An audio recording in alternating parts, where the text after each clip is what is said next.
Hello everyone, ये मेरा lecture number 7 है वर्क एनर्जी पावर का। और आज हम लोग जो टॉपिक डिस्कस करने वाले हैं वो है टाइप्स ऑफ पोटेंशियल एनर्जी। तो पहले टॉपिक का नाम लिखते हैं, टाइप्स ऑफ पोटेंशियल एनर्जी। पिछले क्लास में हम लोग पोटेंशियल एनर्जी के बारे में चर्चा किए थे। The energy possessed by a body by virtue of its position and configuration is known as potential energy। ठीक है, वस्तु की स्थिति और उसकी अवस्था, उसकी बनावट के कारण जो एनर्जी वस्तु रखता है उसको हम लोग बोलते हैं पोटेंशियल एनर्जी। अब हम लोग इसका टाइप देखेंगे तो दो टाइप होता है। There are two types of potential energy which are given below. पहला है ग्रेविटेशनल पोटेंशियल एनर्जी और दूसरा है इलास्टिक पोटेंशियल एनर्जी। पहला है ग्रेविटेशनल पोटेंशियल एनर्जी और दूसरा है इलास्टिक पोटेंशियल एनर्जी। तो आप यहाँ समझ लीजिए दोनों में क्या डिफरेंस है। जैसे हम लोग देखे थे पिछले क्लास में कि बॉडी के पोजीशन के कारण जो एनर्जी होगा और कॉन्फ़िगरेशन के कारण जो एनर्जी होगा वो पोटेंशियल एनर्जी होता है। तो यहाँ पर दो वर्ड जो आए थे पिछले बार उसी के अकॉर्डिंग यहाँ पर दो टाइप बनाया गया है। पहला ग्रेविटेशनल, ये बॉडी के पोजीशन के कारण होगा, उसकी स्थिति के कारण, वो कहाँ पर अवस्थित है, कहाँ पर बॉडी रखा गया है, उस कारण से जो एनर्जी होगा उसको बोलेंगे ग्रेविटेशनल पोटेंशियल एनर्जी। और दूसरा बॉडी की बनावट के कारण, उसकी संरचना के कारण, विन्यास के कारण जो एनर्जी बॉडी पॉजेस करती है उसको हम लोग बोलते हैं इलास्टिक पोटेंशियल एनर्जी। अब हम लोग वन बाय वन इसका डेफिनेशन पहले लिखेंगे और इसका डिटेल में देखते हैं। सबसे पहले स्टार्ट करते हैं ग्रेविटेशनल पोटेंशियल एनर्जी से।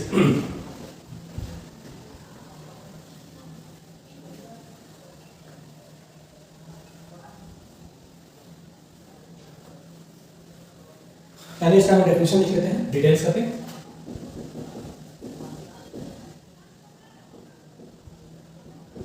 ग्रेविटेशनल पोटेंशियल एनर्जी, इसका डेफिनेशन सेम वही डेफिनेशन होगा, बस इसमें हम लोग एक वर्ड का इस्तेमाल करेंगे और वो वर्ड होगा पोजीशन। चलिए इसको देखते हैं। The energy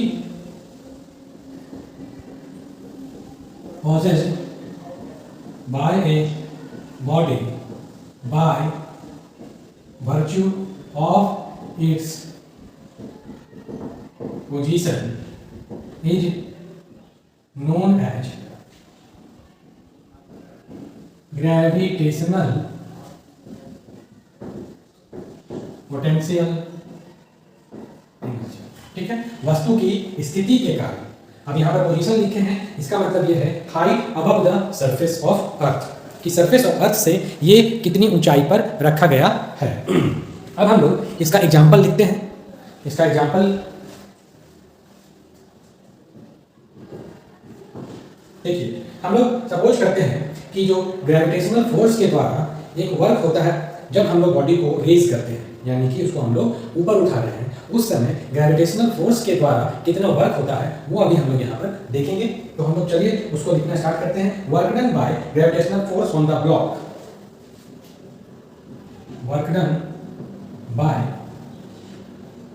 gravitational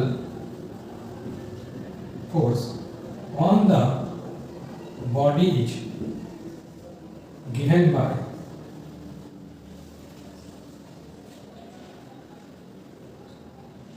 work done to in raised। सो थोड़ा सा चेंज करते हैं इसका language. Work done by gravitational force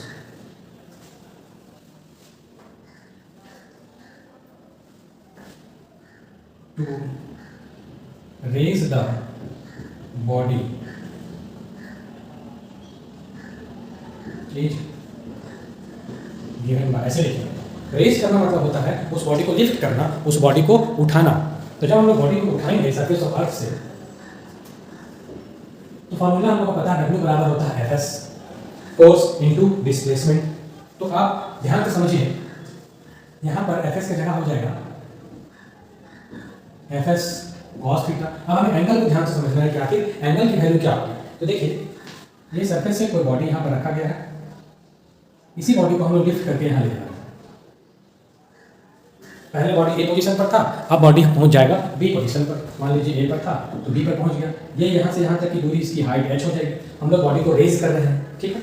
तो ध्यान से देखिए ग्रेविटेशनल फोर्स जो लगेगा वो हमेशा towards the centre of earth यानी कि सरफेस की तरफ लग रहा है, लेकिन बॉडी का डिस्प्लेसमेंट ऊपर की ओर हो रहा है। डिस्प्लेसमेंट इधर है और फोर्स नीचे की ओर है। तो यहाँ पर इस सिचुएशन में जो एंगल फाइंड बनता है वो बनेगा 180 डिग्री का। तो हमें पता चल गया इस फिगर के माध्यम से कि यहाँ पर जो हम लोग एंगल पुट करेंगे वो 180 डिग्री पुट करना पड़ेगा। तो हम लोग क्या लिखेंगे, एफ एस कॉस 180 यानी एफ एस इंटू -1 बराबर माइनस एफ एस बराबर माइनस एम जी एच, ये हम लोग लिखेंगे। अब कॉस 180 डिग्री का वैल्यू आप लोग जानते हैं -1 होगा, इस कारण से हमने यहाँ पर -1 पुट किया है और फाइनली जो हमारा वर्क डन आ रहा है वो माइनस एम जी एच के इक्वल आ गया। तो ये जो वर्क डन हुआ ग्रेविटेशनल फोर्स के द्वारा जब उसको बॉडी को रेस्ट किया जा रहा है, इसी को बोला जाएगा ग्रेविटेशनल पोटेंशियल एनर्जी, जो यहाँ वर्क डन इसमें स्टोर हो जा रहा है यानी कि जमा हो जा रहा है। तो चलिए इसको लिख लेते हैं।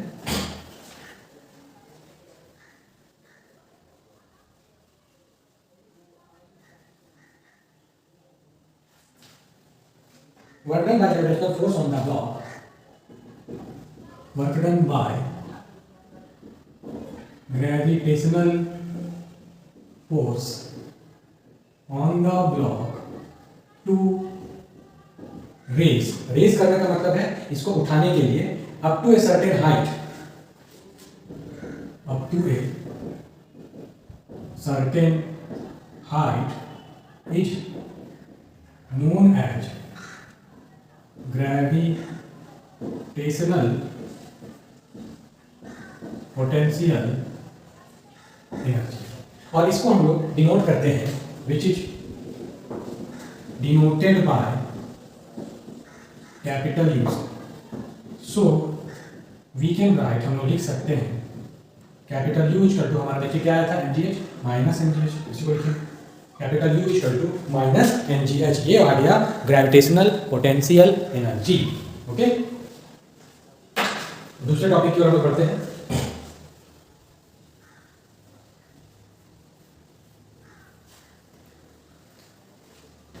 आज का हमारा जो दूसरा टॉपिक है वो दूसरा टाइप है, उसका नाम है elastic potential energy. Elastic word यहाँ पर जैसे हम लोग पढ़े हैं, सब लोगों ने देखा है स्प्रिंग को हम लोग खींचते हैं फिर छोड़ देते हैं तो वापस वो अपनी जगह पर पहुंच जाता है। ऐसा क्यों होता है? ऐसा स्प्रिंग में डेवलप हुए रीस्टोरिंग फोर्स के कारण होता है जो स्प्रिंग को वापस उसकी जगह पर ले आता है। तो इस टॉपिक को डिस्कस करने से पहले थोड़ा सा मैथमेटिकल टर्म्स को जानना जरूरी है। वो मैथमेटिकल टूल्स आपको पिछले वीडियो लेक्चर में बताया जा चुका है, आप देख चुके हैं। थोड़ा सा यहाँ पर हम रिवीजन आपको बता दे रहे हैं क्योंकि यहाँ पर कैलकुलस का इस्तेमाल होगा। कैलकुलस हम लोग अभी देखेंगे। आप लोग कैलकुलस में पढ़ेंगे दो चीज हमें पढ़ना है, डिफरेंशिएशन और इंटीग्रेशन। तो अभी हम लोग यहाँ पर इंटीग्रेशन को देखने जा रहे हैं। फिजिक्स में इंटीग्रेशन और डिफरेंशिएशन इन दोनों का बहुत ही ज़्यादा यूज होता है। तो हम लोग अभी इंटीग्रेशन किस तरह से सॉल्व करते हैं वो अभी देखेंगे। आइए पहले इसका हम लोग बेसिक आइडिया ले लेते हैं।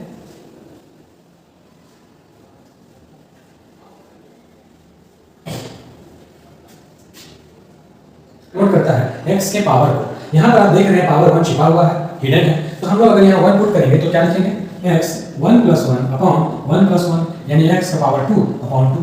इस तरह से x dx का इंटीग्रेशन आ गया, आ जाएगा। देखिए y n + 1 बटा n + 1, इसको हम ऐसे लिखेंगे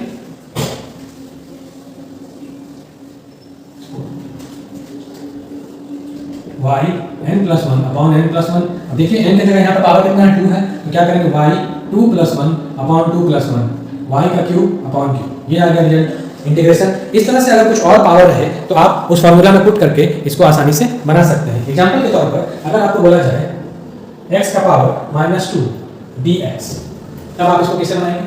देखिए इसी फॉर्मेट में है तो हम लोग इसको कैसे सॉल्व करेंगे? n + 1 n + 1 n का जगह -2 तो -2 + 1, यहाँ -2 + 1 करेंगे तो तो आएगा -1, इधर -1 आएगा, ये माइनस इधर आ जाएगा, ये नीचे आ जाएगा, तो इसका रिजल्ट हो जाएगा 1/x, -1/x। ये इस तरह से सॉल्व होता है। अभी आगे आने वाले लेक्चर्स में आप इस तरह के छोटे छोटे इंटीग्रेशन को सॉल्व करेंगे, उससे हम लोग रिजल्ट को फाइंड करेंगे। अब दूसरा एक, इसी में अगर लिमिट की बात करें हम लोग, लिमिट अगर ऐड हो जाए तो उसको कैसे सॉल्व करते हैं, देखिए।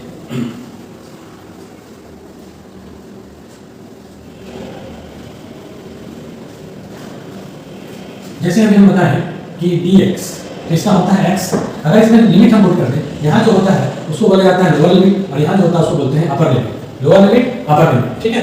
अब हम लोग इसको पुट कैसे करेंगे, देखिए इसका जो इंटीग्रेशन है x, उसको लिखेंगे, कैपिटल ब्रैकेट लगाते हैं, जो लिमिट लेफ्ट तरफ है उसको राइट तरफ लिखा जाता है 0 से x।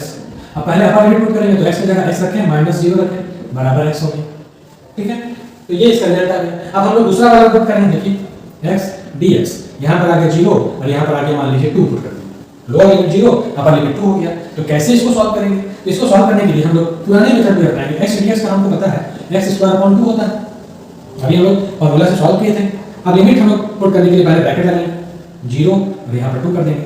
तो अब हम लोग x की जगह 2 पुट करेंगे तो 2 का स्क्वायर अपॉन 2 माइनस x की जगह लोअर लिमिट पुट करेंगे हो जाएगा 0/2, यानी 2 × 4/2, यानी इसका आंसर कितना है, 2 आंसर आ जाएगा। तो इस तरह से लिमिट वाले इंटीग्रेशन को सॉल्व किया जाता है। हम लोग अभी इसका यूज करने वाले हैं, इसीलिए हम आपको ये बेसिक समझा दिए। अब हम लोग देखते हैं जो हमारा टॉपिक था, इलास्टिक पोटेंशियल एनर्जी।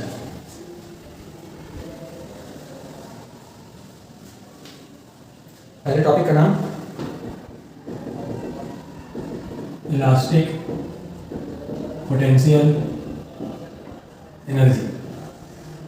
पहले से फिगर ड्रॉ करें, ये कोई रिजिड सपोर्ट है, एक स्प्रिंग लगा हुआ है और इससे एक छोटी सी बॉडी, छोटा सा वस्तु जिसका मास m है वो अटैच किया गया है, ठीक है। अब क्या होगा, थोड़ी देर बाद इस बॉडी में हम लोग फोर्स लगाते हैं, यानी इसको स्प्रिंग को अपनी वजह से खींचेंगे, तो स्प्रिंग को जब आप खींचेंगे तो इसमें एक्सपेंशन होगा। तो एक्सपेंशन होने के बाद ये फिगर कुछ इस तरह से बनेगा,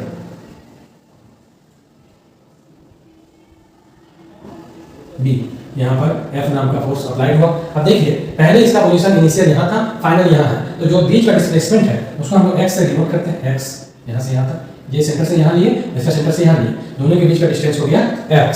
ध्यान से समझिए फिगर को, इनिशियल पोजीशन में वो बॉडी A पर था, जब उसमें फोर्स लगा तो बॉडी कहाँ पहुँच गया, B पॉइंट पर पहुँच गया। इसको हम लोग अपने डायग्राम में लिखते हैं, इसके बारे में लिखते हैं, when a spring is stretched or compressed